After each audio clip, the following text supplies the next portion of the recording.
Now that I've been walking with this GoPro for about an hour, I figured it's time to record an intro, finally. So this is by no means a review, it's just a first impressions video. I just got the GoPro in an hour ago, took it out for a walk and found myself talking to the camera. And I figured, you know what, just gonna turn this into my first impressions with the GoPro Hero 9, which I so far like a whole lot. Without further ado, here is that video. Well folks, it's official, got myself a GoPro. And I figured I'd just take it for a walk after taking out the trash. And had the most glamorous start, well, this camera had the most glamorous start of all GoPros in history, because I found that they removed the trash container that you put the plastic trash in from my street corner. So yeah, I filmed me walking up to a glass container and then being like, oh fuck. That's the first thing this poor GoPro Hero 9 had to endure. What an adventure. Anyway, gonna take it on trips, gonna take it wherever. Not going anywhere today, just a day of chores, but I'm just gonna take it for a walk and see how it performs. So it's a GoPro Hero 9 with the color screen on the front, which actually is a pretty useful thing just to frame your shots. It has a bigger color screen that has a much higher refresh rate, by the way, on the back. And obviously GoPro's very great, very awesome stabilization, which is not even in boost mode right now. This is just the normal setting, and on the little screen at least it looks smooth as silk. It does have horizon leveling, so when I tilt the GoPro just a little, I'm tilted at about 5 degrees now, it keeps the horizon perfectly straight. If I keep tilting though, yeah, there's a limit to how far it can go. You can turn this on and off because sometimes you may want a little wobbly horizon, but right now I just want to walk around and see how well the stabilizer works and get used to the actual movements that you make with a camera like this, because they still should be smooth. Stabilizer can't fix it all. I'm also going to try out the camera mode, the photo mode, because it does do raw photos, which I didn't even know. That's a nice bonus. And yeah, again, getting to know the GoPro. Let's see what I can use it for and how it performs.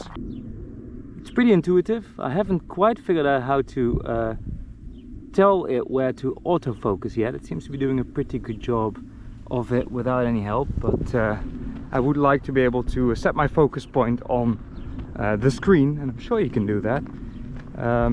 Also, audio is recorded with the built-in microphone, and the wind mode is on auto, so it should cut out wind once it decides it's getting a bit too windy. Also, for some reason they put a barrier up here. I'm pretty sure that's for cars, so I'm pretty sure I'm gonna ignore it, but there you go. Nice bright colors. Right, been doing some research while walking on the Google, and you can't see anything, but I've been googling to see how to focus a GoPro. It turns out it's fixed focus, which does obviously make sense because it's way more rugged. And I'm actually surprised because it has such a long focal range. I don't think that's quite the right terminology, but it seems to be completely okay getting from quite close to the lens, something like this, to anywhere in the distance, which is a lot. Especially since the aperture doesn't seem too small, because it does pick up quite a lot of light. Either that or it's got some amazing low light processing. So yeah, you can't focus this thing. You just have to keep a distance of about, I don't know, 30 centimeters or more, which is very acceptable for a fixed focus lens. Usually it's a meter or 1.5 meters. So I'm okay with that. I do seem to be looking a bit dark on the front screen, but I think that says more about the front screen than about the actual image. That said, let me see. Oh yeah, no, that does help. So the front, the exposure goes for slightly dark, apparently, if there's a bright background, which is okay because it's easier to boost up the darks than to restore lost, blown out highlights. So I'm okay with that, but keep that in mind. It tends to go for a pretty dark exposure, which looks nice and contrasty, but maybe not what you're looking for. So that's something you can obviously change the exposure in the settings, but I'm not sure if you can do it while videoing. Shall we try that? Let's see what we have. If I touch the screen, nothing happens. So no, while you're recording, you're stuck to the setting. I'm gonna stop recording and just bump the exposure a little, see what happens. So another setting just changed. I'm not sure how well you can see it, but you will be able to see it when I do this. As you can see, I seem a lot further away now. All of me fits in the frame, including most of my arm here. I set it to to wide. And as you can see, there's a bit more distortion in the corners, obviously because this is sort of a fisheye and it's correcting for that. But it still looks pretty good, and a bit more fits on the image now. Also, you now have no horizon correction, so as you can see it's all wobbly now, which I personally don't mind, but then I don't know how nauseating it will be on a big screen. I'm about to find out when I get home, obviously. Battery life seems a bit worrying, but then these batteries are new. They tend to get better after a few charges.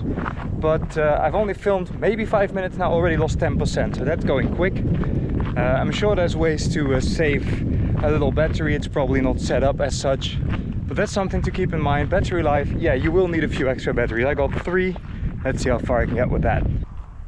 Because you got a wide angle, even if you haven't set to its widest, you still have to get up pretty close to your subject. So if you don't like cows, you should probably not try to film them with a GoPro, because you're gonna have to get properly close to the cows.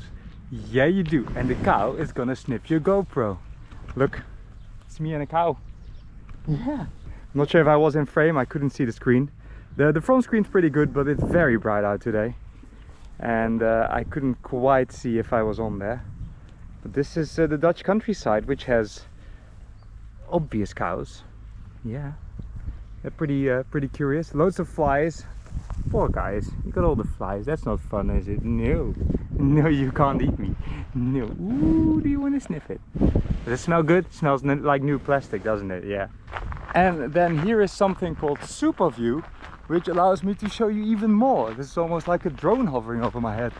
Kind of cool, with the path being seemingly this narrow around me. It's obviously not.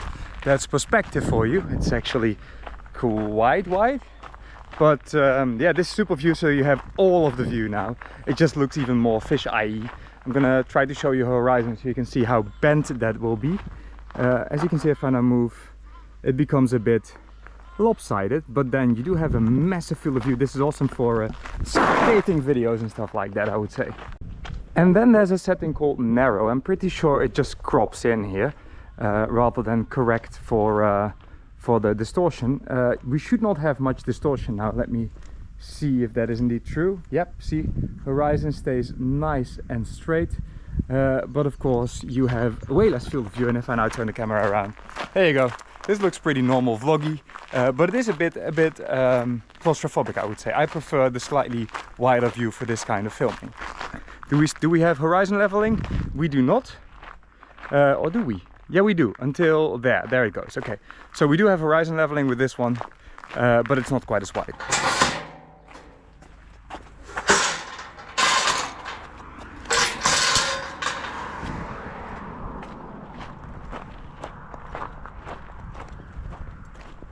So this GoPro and many other GoPros are waterproof even without a case. There's a limit to how deep you can go, but you can definitely swim with it, take it to the sea, stuff like that. I would recommend getting a little floater for it. Mine is now on a floater, because the first thing that stood out to me when I held this thing, it's pretty heavy. It feels like there's a lot of metal in there. So you don't want to lose it in the water. But if you have a floater, you should be able to just put it in the water and let it float away.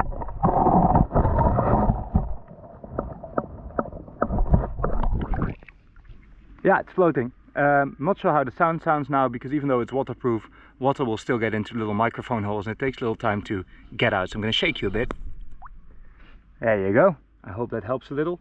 So I saw these little fishes in the water just now, but I think they got scared away. So I can't show you those, but I'm just going to put you in the water for a second and just show you the underwater life here.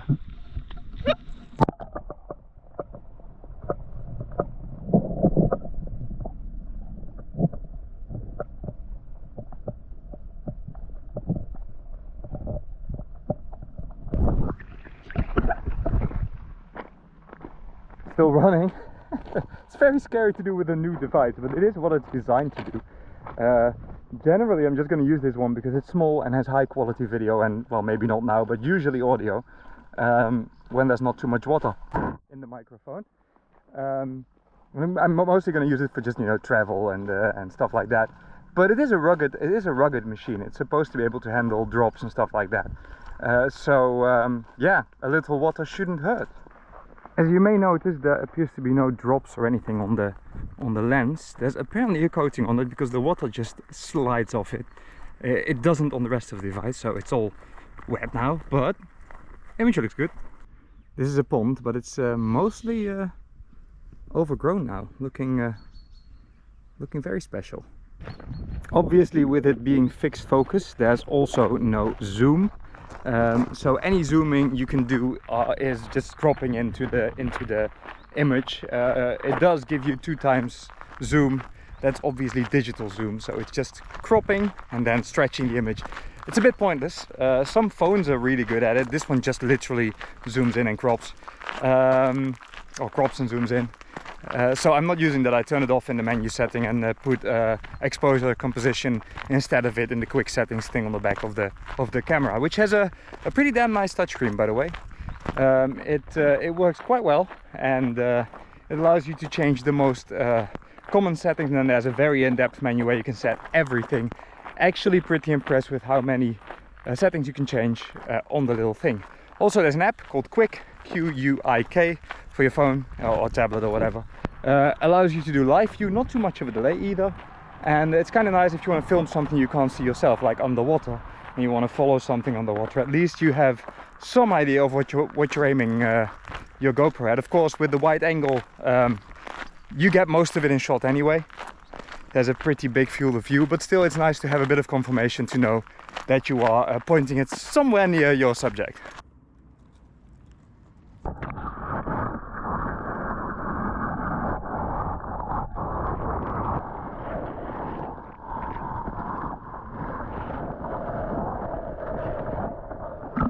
While I am plucking the plans of the camera, because apparently it wasn't very clean there in the water, when I just got the camera out of the water, the screen said something like auto exposure yes or no. Now, I didn't read the manual, so I don't know what that means, but apparently there are things you can do while filming. Man, it's dirty now. So yeah, I'm gonna investigate now because I want to see what that was.